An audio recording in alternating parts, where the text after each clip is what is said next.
All right, good morning. It is the 27th day of January in the Lord's year 2020. I always think of Barbara Walters. 2020. I'm J. Michael McCoy, and if I haven't told you lately, thanks for listening. Love this job. Couldn't do it without you. So if you're a first-time viewer on Facebook, or you are a first-time listener on the radio, let me kind of tell you what this is. A whole bunch of churches got together, and they wanted to build a Christian radio station. And there are no paid positions anywhere on this radio station. Not mine, not Frank's, not Desiree's. You hear people like Justin. Justin is our IT guy, and he's amazing. He's really good. Then we have Brian, who's our president, who is a computer programmer and has that unbelievable gift to pay attention to details. See, me and details, squirrel. Yeah, I could not imagine. Let me put it this way. I have never worked in a sedentary job other than sitting in front of a radio studio or a radio board. I could never sit in a cubicle. I could never do detail, mortgages, paperwork, investments. Oh my. And Brian is like Superman when it comes to the details. We have a board which is made up of someone from each church, and they're great. And then we have my favorite guy, Bob Carr, and Bob is an engineer, and he's the one that keeps this thing on the air. Now understand, the biggest license we could get at the time is like 500 watts or something. I have discovered that if you're willing to listen to a little scratches, it'll go down to the rivers, so it'll go it'll go east from, probably Adele. Maybe that's a little too far west, but it'll go from the rivers all the way back to the Veterans Cemetery, something like that. So what is that, a 10 by 10-mile radius, when most radio stations are looking at a 100-mile radius or even more? This is like a Radio Shack project. And to be a part of something like this, I was a part of something like this in the beginning of radio. No, not 100 years ago. Shush.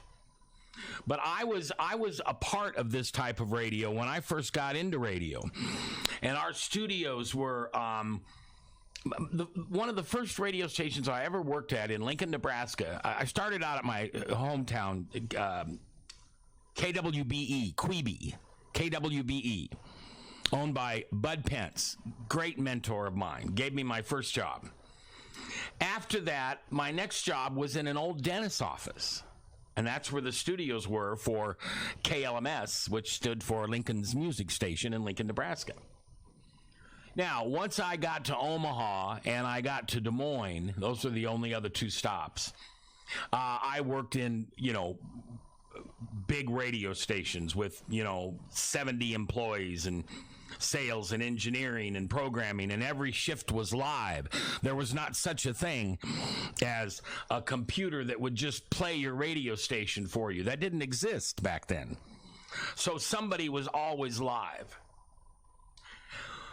This radio station is an absolute reflection of today's technology.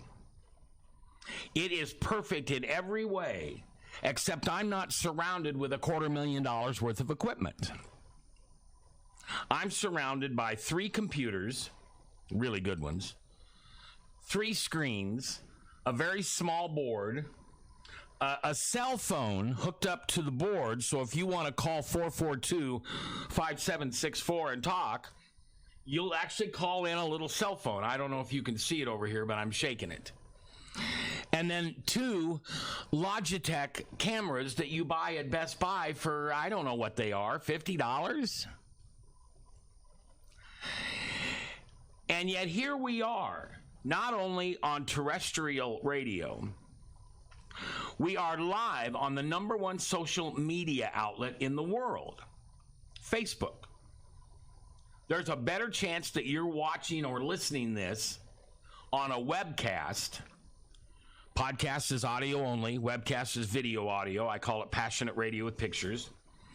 There's a better chance you'll be watching this in a replay that you choose to watch at your convenience, because every show is always on Facebook Live, and then it stays there. And then, wait, there's more with Ginsu Knives. We record this to YouTube and put it up on a cloud and put it with another 1,000 shows that we've done over the past 10 years on webcast1live.com. This studio also doubles as a place to produce a podcast. If you would like to start your own podcast, I will produce it for you, or someone here will produce it for you, and you can use this studio, and then you're not on KPOG 102.9, but you are on every social network and every email and every place else you want to put it. So, this is a Christian radio station. We play wonderful old-time hymns mixed in with a few of the big new songs. We have a lot of shows about health, diet, digestion, what's good things to eat. As you probably know, Jesus came and made all foods clean. So there is not anything that you shouldn't eat other than if you want to be healthier. I've done some stuff with my diet listening to this station, and I feel better. And I've lost some weight. There are also these wonderful series of plays that actors do with scenes from the Bible, and they do a great job of it.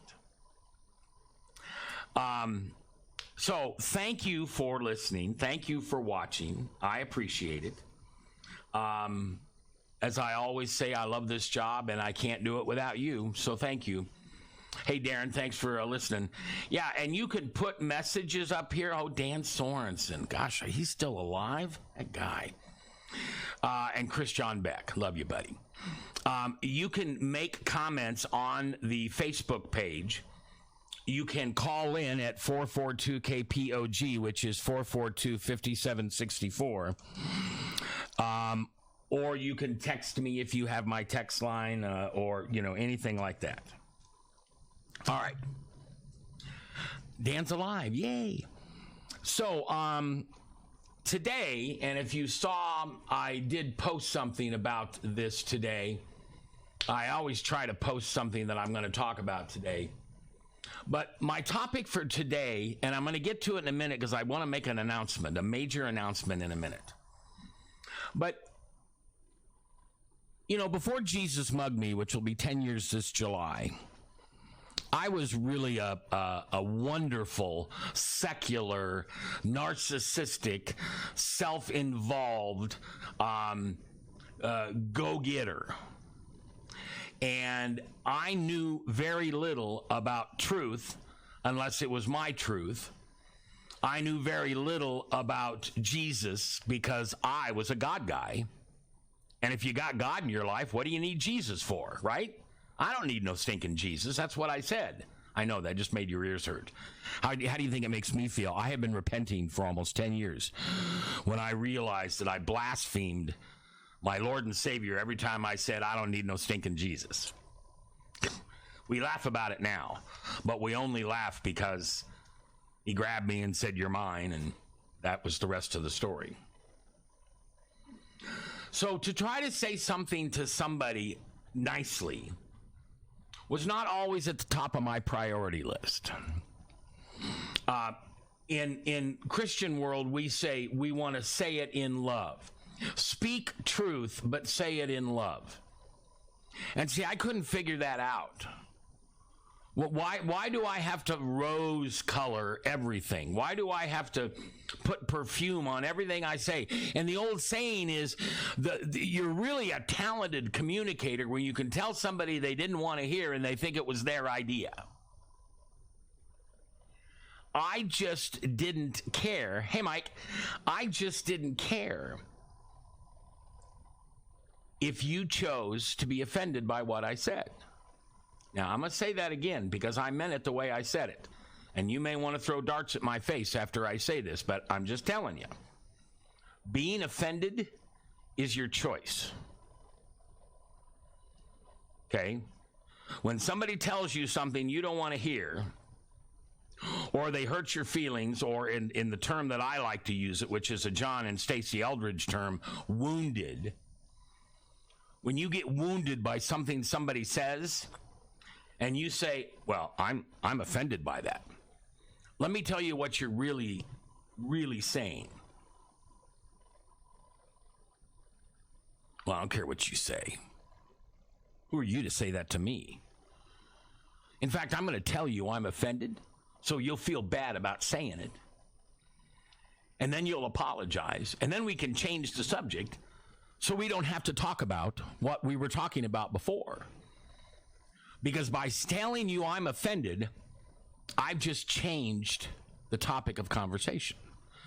I've taken control of the conversation, because most people, if you say to them, oh, well, I'm offended, that's offensive, they're going to wither down, say, oh, I'm so sorry, please forgive me, I didn't mean to hurt your feelings, let's talk about something different. And the devil wins again. So one of the things that God has blessed me with, yes, I've had to work at it, but he gave me the gift, no, not the gift, gave me the tool to not be offended. And I will tell you that I am very rarely offended, because I understand it's a choice, and that choice of being offended usually causes someone else to feel bad. And my real goal is obviously not to say anything to anybody that would make them feel bad. Stacey Eldridge writes this: the scripture exhorts us to speak the truth in love. Speak the truth in love, which means don't speak the truth in anger or resentment or with the desire to wound. No wounding. How can we do that? I'm going to share with you what I have done in my life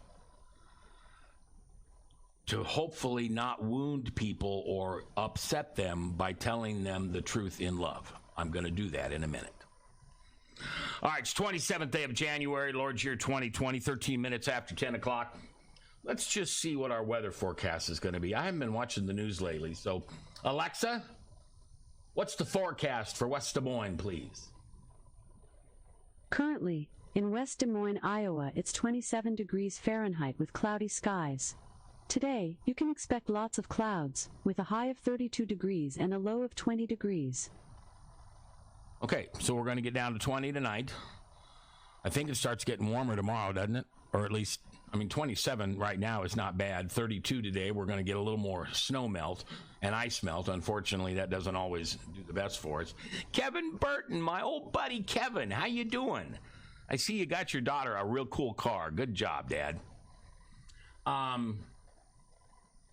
So that's the weather forecast. And see, once again, I told you about this project of building this radio station. We're about 2 years into it now. And when I want to get the forecast, if I'm another station in town, I've got a wire somewhere. I've got on the line where I can pull up a forecast and I can read it. Or the real Richie stations have Channel 13 call in and do the weather for them. I have Alexa, who's always at my beck and call. Alexa, thank you. You're welcome. Enjoy your morning. I love Alexa. All right, so we're going to talk about speaking the truth in love in a minute. Now, when I got up this morning, I had every intent to tease you for 2 or 3 days about a major promotional announcement that we're making here at KPOG. By the way, POG stands for Power of God. We're not fooling around. So today, I think my tease was, I'm going to show you how to walk with Jesus. And then tomorrow, I suppose I would have teased with, it'll be the best Christmas you've ever had. And then Wednesday, I was going to wear my T-shirt that says I was baptized in the Jordan River. And hopefully then you'd say, oh, we're going to the Holy Land for Christmas. And the only reason I was going to wait is I got the final approval yesterday that I needed. But I want to create I think they're called memes or mimes. What are they called? The little things that you put on Facebook, and they look like they were professionally made. I want to create one that gives you the contact information and the dates and all of that, so you'll see it every time. And we're using a Christian-based tour guide company out of, Andy Nash is listening, and Andy is the guy I was about to tell you about. Andy and his wife take tours to the Holy Land quite consistently and have for years. And they're out of Denver, Colorado, and they know how to do this. 4 years ago when I led a private tour to the Holy Land, my assistant put everything together, and she did an amazing job. And then we worked with a Christian church over in the Holy Land to help us with the live broadcast. Oh, did I mention that? We're going to broadcast live from the Holy Land over the Christmas holiday.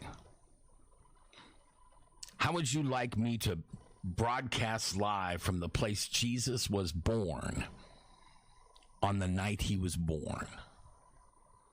I mean, I'm going to have so much fun going with you guys, hopefully a lot of you, to do this trip. It changed my life.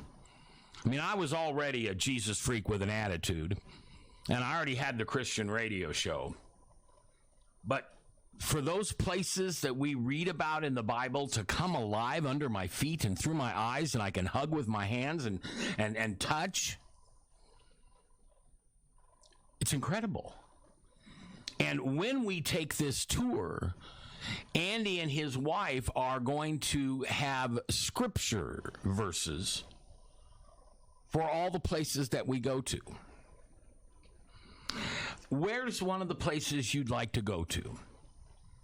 I talked to my buddy Craig this morning because Craig Ellingson and I went together. He was part of the team that went with me, him and the Cat in the Hat, Bob Matseret, to do the live broadcast in 2016.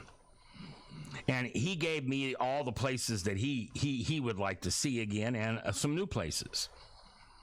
But important places, like maybe we'll go to Shepherd Valley, where they say is a possibility of where Jesus was born. They're not exactly sure. There's two things they're not exactly sure on. Exactly where he was born, and if so, did he move to Shepherd Valley after that, or did they stay in the same place for several years? Or they're not exactly sure where Jesus was crucified. One is in the Church of the Sepulchre, and the other is Gotha or Calvary Hill, or there's a bunch of names for it. And you'll see both of those. You will not be limited by the tour guides or me or anybody else to say, no, this is the place Jesus was born. We're only going to take you to this one. Obviously, we're going to go to the tomb. I think they only think there's one tomb. I think they've nailed this place. And it is a beautiful garden.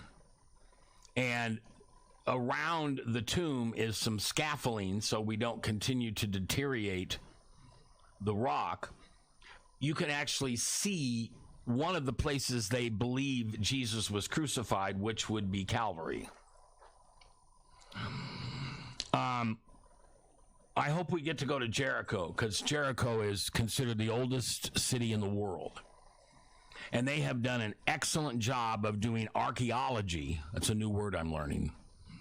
Archaeology around Jericho, and we can see wine presses where they were, and we can see bedrooms, and we can see their bathrooms, and we can see just amazing things.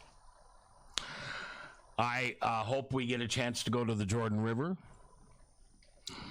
I look forward to hopefully baptizing some people if they want to be baptized in the Jordan River, and I would highly recommend it. It is an experience that you won't forget. We're talking about maybe going down to the Mediterranean Sea or the Dead Sea. We're talking about going over to Galilee. There's so many places to go. And we are going to be professionally escorted in a very large air-conditioned bus. We will go into the new city of Jerusalem. And then to top everything off, we're going to spend Christmas Eve day and Christmas Eve in Old Jerusalem. And we're going to walk the Stations of the Cross. We're going to see where one of the places that they believe Jesus was crucified, and that's the Church of the Sepulchre. And the thing that I found so amazing is on Christmas Eve, you have all these denominations of Christianity from all over the world. And they're chanting and singing hymns, but it's in their language. And so if you listen carefully enough to the tune and the way some of the words were formed, they're the same hymns we're singing on Christmas Eve at our church, at your church here in America. I can't begin to tell you the feeling of being there on Christmas Eve. And then we'll take a walk. It's about a 15-minute walk through the old streets of Jerusalem, and we will end up at the Wailing Wall on Christmas Eve. And you will be able to pray at the Wailing Wall on Christmas Eve. Now, I'm telling you, I've prayed in some cool places, but Christmas Eve at the Wailing Wall, that's moving. As time goes by, before we go, I will share with you, and it's a chapter in my book called Jerusalem, my experience at the Wailing Wall. It changed me forever. It was at that wall, at that moment, that night, that the Lord spoke to me, not in an auditory voice, but laid it on my heart like a wrecking ball, that his ministry, his will for me, was to help men and women to learn how to accept and grant forgiveness. And the reason he gave me that task is that he knew that of all the human beings on the face of the earth, I sucked at forgiving the most. So he put me through one of the most incredible ministries to learn how to forgive people who simply did not deserve it, did not think they needed to be deserved, and would never grant me the same.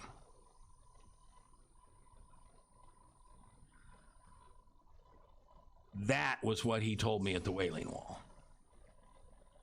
And all I heard was, forgive. That's all I heard. Lord, what is your ministry for me? What do you want me to do? I thought you wanted me to be like this radio preacher, and I'm not real good at that. I love the fact that you give me radio to share the gospel, but it's not my mission. It's not my will. I thought it was, but it wasn't. To learn and teach how people can accept and grant forgiveness. And he says, all people drawn to Christ, just like the first Christmas. That's what it's going to be. So, in the next 60 days or so, we're going to tell you more about this. But most importantly, you'll have to put your deposit down, and your deposit is $250. We are working the costs because if we book your plane ticket, and we looked up a plane ticket from Des Moines to Tel Aviv and back last Thursday or Friday, it was $950. If we wait too long, it'll be twice that. So we have to book our plane tickets. We will probably go from Des Moines to New Jersey and then over to Tel Aviv. And then I think we go through Detroit on the way back. I'm not sure because it is a 10 to 13 hour trip depending on where you're going. And customs and everything like that is just, that's part of the trip you're just going to have to deal with. But you'll make it through it. I promise you. And when you get there, when you land in Tel Aviv, and then you're bused through Jerusalem to a hotel. And by the way, we're going to stay at nice places. Here, you're all wondering what? It's going to be under $4,000 a person. Now, if you do double occupancy and you book your plane right away, you're probably more like $3,400, $3,500. I will do single occupancy because I'm not a married man, and to be honest with you, just don't share room with people very well. I have this thing called a snore, horrible sounding thing. I'll spend closer to the $4,000 on my trip, but that's because a private room is important to me. So just so you know, it's not going to cost you more than $4,000, and it's probably going to be $400 or $500 less than that. Now, just folks, think about this. It's 10 days. We're on the ground over there for probably 7 days, and your breakfast is always taken care of, and your dinner is always taken care of, and except for the trinkets you're going to want to buy, you won't have to spend another nickel. Now, lunch is on us, but I'm going to find some of the good little Jewish diners over there. You know, I'm kind of a foodie, but I'm cheap. But I want to find some of the really cool little places to eat. You know, I don't need 5-star restaurants. I don't even think I could appreciate 5-star restaurants. The last time we were there in 2016. We ate a lot of Palestinian food, Arab food, not much Jewish food. That's because we stayed in Palestine. Yes, I know. You now think I have stupid written on my forehead. We were broadcasting live from Bethlehem. I wanted to stay as close as I could to the studio. And I didn't realize I was just a Dumkopf as to Bethlehem being in Palestinian territory. Now, we'll go into Palestinian territory. We'll do it legally. We won't be crashing any gates or anything. And that's where one of the places that Jesus was born is. One of the two places they think Jesus was born. We'll also see some really great, awesome, handmade olive wood carvers, and you can buy all kinds of neat stuff to take home. But other than that, we'll be in Israel, and we'll be protected, and we'll be okay. Not that you're not protected in Palestine, but it's a little hairier there. All right. So, Darren said, my natural mother lived in Jerusalem for almost a decade. What an incredible experience. Yeah. Thanks, Mike.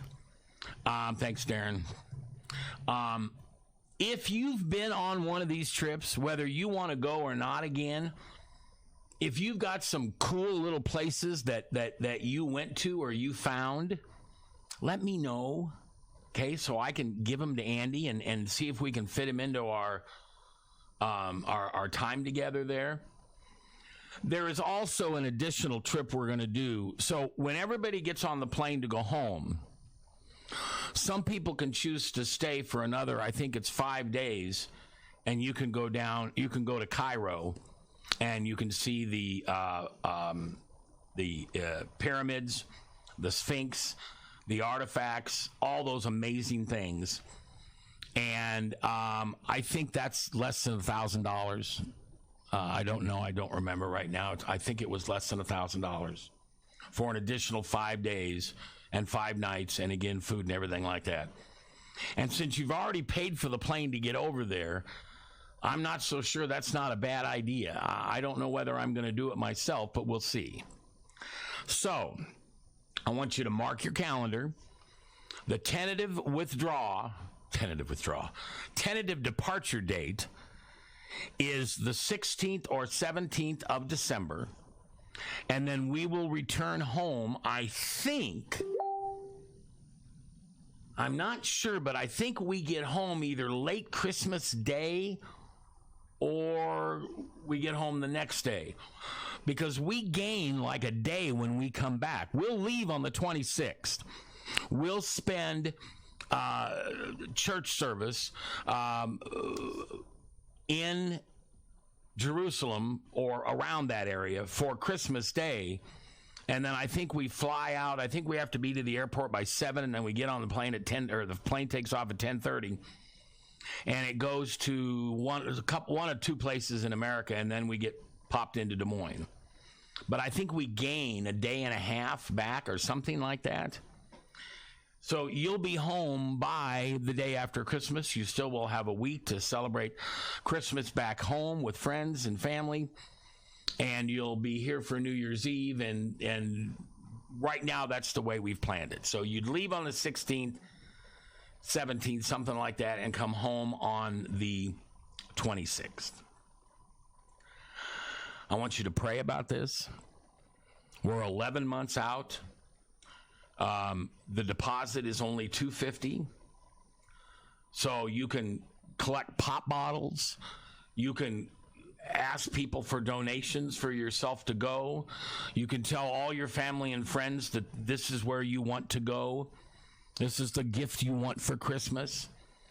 You can sell a car. You have time to get another job if you need to. To get an evening job a couple nights a week and make a couple $100 serving or waitressing or whatever it is to pay for this trip. I'll also tell you a little secret. Now, I haven't talked to Andy about this, so Andy, if you're listening, I'm going to take a chance. I'm going to see if maybe we could find someplace over in Jerusalem, someplace holy, maybe the Garden of Gethsemane, maybe the church that was built around Mary's tomb, maybe the House of the Sepulchre on Christmas Eve. But I'd like to do a wedding, not a wedding, but it could be a wedding, but a renewal of the vows. I would hope everybody that goes on that are husband and wife, would love to renew their vows, their covenant that they're making with their spouse once again, and before God in the holiest place in the world. That would be really cool, and I'm going to try to help get that figured out. So put it on your calendars, 16th of December to the 26th, under 4,000. We don't have the exact yet because it depends on when you book your plane. Everything's paid for except you get your own lunch, and after breakfast and dinner, maybe you lose some weight and not eat lunch. I don't know. I don't care. But it's going to be a trip of a lifetime. I don't know what to say. It changed my life when we went before, and now I'm going to go again. All right. You okay with that? Thanks, Andy. Andy thought that was a nice idea. Okay, well, that we'll figure that out. We're not going to make a big deal out of that. It's not going to be some big fancy thing. It's going to be all of us at once standing with those of you who are married with your spouse, and a Christian pastor, somebody will renew the vows. It's a 5-minute dingy, but it'll last a lifetime. All right. Okay, so it's 10:35. I've got about 20 more minutes here, and it's the 27th of January. 2020 is the year, 10:35 in the morning. And I want to talk to you for a moment about speaking the truth in love. Because years ago when Jesus mugged me, I had to change. Well, I had to start thinking about what was falling out of my mouth. Okay? Because I was an arrogant man. I was self-centered. In many ways, I was narcissistic. At the same time, I had a little boy that lived within me that was scared to death, was always afraid of abandonment and betrayal. And so if I wanted you to do something, or I wanted to tell you something, because I was usually the boss. I mean, I've owned my own company since I was 24 years old. If I wanted to tell somebody something, I didn't think about making it nice. I didn't mean to be mean. I didn't try to be mean. I didn't think of myself as an ogre or a guy who could just speak out and people said, yes, sir. That's not who I was. And anybody who ever worked for one of my companies and worked with me, again, you didn't work for me, you worked with me, knows that if I spoke to them like that, it was out of my ignorance. It wasn't out of malice. See, there's a difference. When we speak the truth out of love, or when we tell somebody something, if there's maliciousness added to it, it creates a wound. And sometimes that wound is the most essential thing that person who you spoke it to will remember about your relationship. See, that I really hate that. I wish I could go back to every single person I ever spoke rudely to, arrogantly, bossy, mean, whatever you want to call it, and apologize. Because once Jesus mugged me, I saw the way I treated people, and I never want to treat anybody like that anymore. Stacy Eldridge went on and continued to say, the scripture exhorts us to speak the truth in love. Speak the truth in love, which means don't speak the truth in anger or resentment or with the desire to wound. Now, this is important. We need to be careful to check our motives underneath our speaking the truth. We want to be aware of the why behind the desire to share something. We want to know that we are speaking the truth with a desire to love and bless. In closing, she writes, a dear friend told me that when we don't speak the truth in love, it is no longer the truth or love.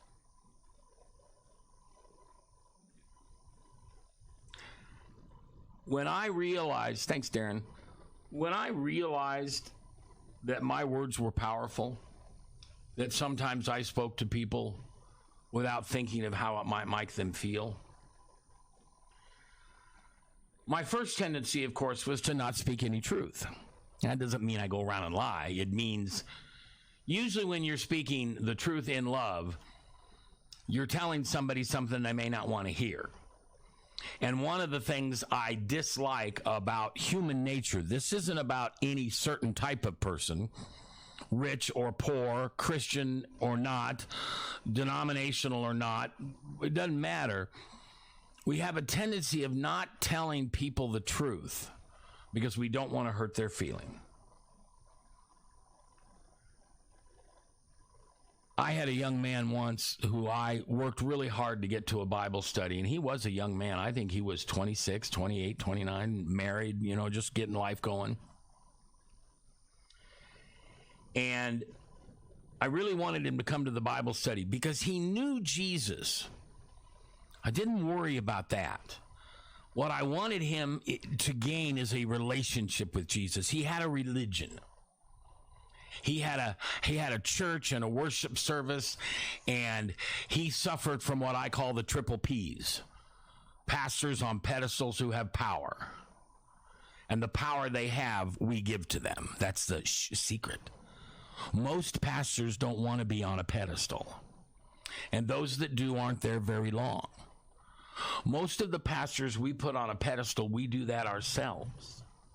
We want to see them as better, more perfect, closer to Jesus, above reproach. And they're just like you and me. And when they come down from that pedestal, whether they fall or we take them down, we have a tendency to wound maybe them, but surely ourselves, because we're now so disappointed in what that pastor did to me or said to me or didn't say or didn't do. I remember I had a buddy of mine that wanted to get in to see one of the pastors at church, and this pastor didn't see people very often, but they had other pastors that he could see. Well, he decided that was his church hurt for that church, and that's why he would never go back to that church, because the pastor wouldn't see him. Now, if you think pastors should always be available to whoever calls on them, that's not right. They have a family, they have a job. It's not always possible. Some pastors have no pastoral skills or talents. They may have evangelical gifts to preach the word. They may have gifts of teaching to teach the word, but to be a pastor takes a special person. I unfortunately once had a pastor who pastored me, and he was lousy at pastoring. And I gained a church hurt over that. And I had to forgive him, even though he told me there was nothing to be forgiven for. Boy, that's church hurt with a cherry on top. But see, I put him on a pedestal. He wasn't trained to be a counselor. They didn't train him in seminary. It was just part of the role. It's what we expect. And so we put that little pastor up on that pedestal, and we give them power that they don't have, they don't want. Power over our lives to say things to us that can wound us. So I find sometimes in the world, human nature says, I'm just not going to tell you that because I think it will hurt you. And I can't figure out a way to say it. One of the things that and I'm going to tell you what I do today, before we're over, but I want to tell you something. Sometimes I know something. We all know things. It's not me. We all know something about somebody. And the truth be known, if they knew that we knew this and never said anything to them, that was going to create a wound in our relationship and maybe a broken trust forever. Let's say they saw your kid steal a candy bar from Casey's. And you just felt that as a parent yourself, you would want that parent to know that their child had that action or activity. And I want to tell you, because if later you find out that I knew, you'd say to me, Mac, why the heck didn't you tell me that Junior was stealing candy bars? I can't believe you didn't tell me. I thought we were friends. I thought we were co-parents here. We were doing this thing. I just can't believe you didn't do that. And I'll go to a worst case scenario, and obviously this happens in Christianity as well as in secular and non-believers' life. But if you know somebody's having an extramarital relationship, either emotional or physical, and you knew it. And you know it. You don't suspect it. You know it. It's no. And yet you're afraid to death to be the bearer of bad news for the spouse. Should you? Would you? Could you? So this is what Jesus taught me. It's a simple question that I ask when I'm going to speak the truth, a truth that maybe someone doesn't want to hear, and I want to try to do it in love. See, I don't know the magic part of the last. I don't know how you speak something in love when you're going to tell them something bad. I don't even, I didn't figure that out. Here's what Jesus taught me. Ask permission. Kimberly, can I tell you something that you probably don't want to know? I want to tell you it with love. I want to tell you it with kindness. And I don't want you to be mad at me. I'm just the messenger. I don't want you to be wounded and allow it to make a difference in our relationship, because if it made a difference in our relationship, I will regret it forever. But I'm asking you if I can have permission to tell you something you probably don't want to know. Now write that down. Ask permission to tell them something. Ask them permission to share with them something that they probably don't want to know. If you know me, you know I do this quite often. It's the only way I know how to tell somebody something that they probably aren't going to want to hear. I can't figure out how to say it in love. I'm just not that good. And quite frankly, I don't know if I've ever met somebody that can tell me something I don't want to hear in love without me thinking that was just BS. It was just all soaked in Christian water and words that, were sweet and kind. And no. If you're about to tell somebody something that you don't think they want to hear, the only way to have Jesus in the center of that is ask permission. And there will be times when someone will say no. And you know what? It's okay. It's like when you forgive someone and they say, well, why did you need to forgive me for that? I didn't even think about it. Or why did you need to forgive me for that? I didn't think it was a bad thing that I did or a bad thing you did. And now I'm offended, or I'm wounded, and now there's going to be a space between you and me forever. Thanks, buddy. Just say to him, I got something I need to tell you, and I'm just the messenger, and I need your permission. I need you to buy into this conversation, that you're going to choose to not be offended towards me, what I told you.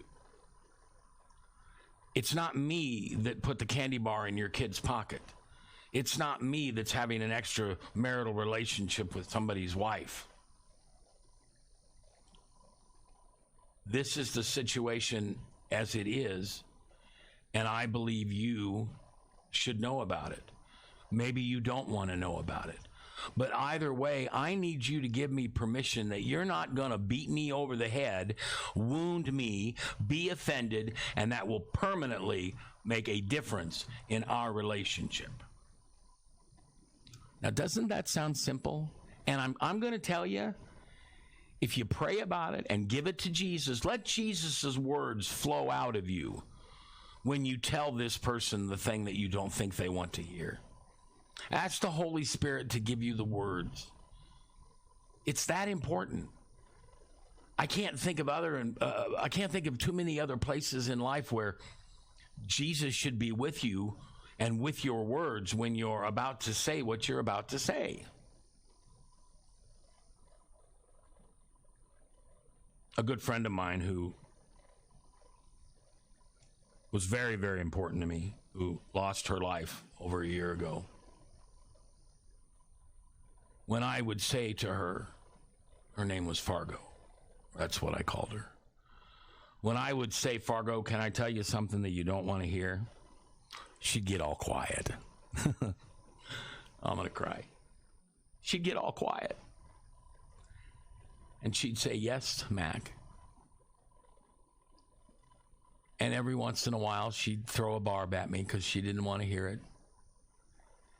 But most of the time, what she would say, and I don't mean, I hope you don't hear this as vulgar, okay? I don't mean it as vulgar. But usually her response, when I would say to her, Fargo, can I tell you something you don't want to hear? She'd get all quiet and she'd say, all right, Mac. And then I'd say it. And most of the time she would say, not really under her breath, because she could say it loud enough that I'd hear it. She'd make sure I heard it. And she'd just say, you're a dick. Now, I'm sorry if that's offensive. I don't mean it to be offensive. You can put another word in there. But I always thought that was a great example of somebody who gave permission for you to tell them something in love, the truth, and not be shot with the arrows that the spirit of Jezebel would love to throw at you. He would love when you approach somebody in love to tell them something they don't want to know. He would love it if they get offended. He would love it if it blows the relationship up. Because I'm the teller, I'm the deliverer of the message. I'll guarantee if it blows up and it gets offensive, I'm going to turn around, and on the way out the door, wherever I'm going, I'm going to say, well, Jesus, that went well. What did you want me to do differently? I know you were there with me. I felt you there with me. What did I do wrong? And you learn from the master who always spoke the truth in love. You know, Jesus never told a lie. He never told a lie. That would be a sin. It's called false witness, and Jesus didn't commit sins. He was perfect. Now, does that mean he was always nice? Oh, no. And you look at John 8 and some of the conversations he's having with the Pharisees. Back in, 30 A.D., when you called somebody a brood of vipers, that was not a compliment. That was not, oh, you ladies are the Red Hat Association. How cute. Brood of vipers was bad. So it's not that Jesus didn't say things that people didn't like. I mean, let's face it, they killed him. But he always spoke truth. And he spoke it in love. And so when you try to ask somebody for permission to tell them something they don't want to hear and it doesn't go well, take it as an opportunity to get with Jesus and say, what can I do better? Teach me. Because I don't want to leave wounds in the wake of my relationships. Remember, as Stacy said, don't speak the truth in anger or resentment or with the desire to wound. Just ask, Lisa, can I tell you something you don't want to hear? Is that okay? Please? And if they say no, respect that. Don't tell them anyway. That's the worst insult you could give them. Be glad. Excuse me. Be glad and joyful that they were honest enough to say, no, I don't want to hear anything I don't want to hear. You did your best. Walk away with your head held high. Please don't say, well, I'm going to tell you anyway. Because you're just going to wound them. And it's malicious, and it's not out of respect, and there isn't any love there. Can I ask your permission to tell you something you don't want to hear? Try it. See how it works, and let me know. All right. 27th of January, 10:54. Again, we announced earlier today, and we'll have all the details online probably by the end of this week, hopefully. KPOG is going to sponsor the trip of a lifetime for you. And it's going to be a little under $4,000. It won't be over $4,000. Right now, with double occupancy and you book the planes today, it's about $2,400. No. 3,400, sorry. On the 16th of December, we're going to fly to Tel Aviv. Yes, the Tel Aviv. And we're going to tour the holy city and the sites in the Holy Land over that Christmas holiday. We might be renewing vows. We might be baptizing you in the Jordan. And we will be spending Christmas Eve day and Christmas Eve in Jerusalem, the old Jerusalem, praying at the Wailing Wall, walking the 12 stations of the cross, listening to Christmas hymns sung in different languages by people chanting, putting your hand on the slab of marble that they think Jesus laid on after they took him down from the cross, and looking at where most likely he was hung on that tree. It's the trip of a lifetime. There will be a travel agency out of Denver, a Christian travel agency, and this is what they do, and they're going to put it together. There's no, well, you're just going to have to look out for yourself. There's nothing goofy going on here, okay? And I'm sorry I even had to say that, but I just realized there's a lot of scammers out there, and you know I'm not one, but in fact, that's one of the reasons why I put it in the hands of Andy Nash and his wife out in Denver to do this, because they're the professionals. When I took a group of 5 of us over there 4 years ago, I made a crucial mistake. I wanted to broadcast live from the place Jesus was born, and that was Bethlehem. And I picked a hotel in Bethlehem and the studio in Bethlehem, and I failed to understand. Gosh, I feel like I have stupid on my forehead. I failed to understand that I was booking a hotel for us for 6 nights inside of Palestinian territory, behind the wall. And that was an unpleasant part of our trip. And this year, I'm going to leave it up to Andy and his wife, the professionals, to make sure that this trip is perfect. Okay? And part of the perfect will be for you to tell me an expectation you might have. If you could do anything in the Holy Land, what would you do? To me, the first 2 that come is get baptized in the Jordan, right where Jesus and John the Baptist did it. And then to pray at the Wailing Wall. A third might be to renew your vows. Maybe we'll have a couple that decide to get married over there. You know, if this isn't, if there's no need to have all kinds of family around, or maybe you have the influences or the money to be able to fly your family over with us, and that'd be awesome. Maybe it's just a simple wedding between you and your loved one.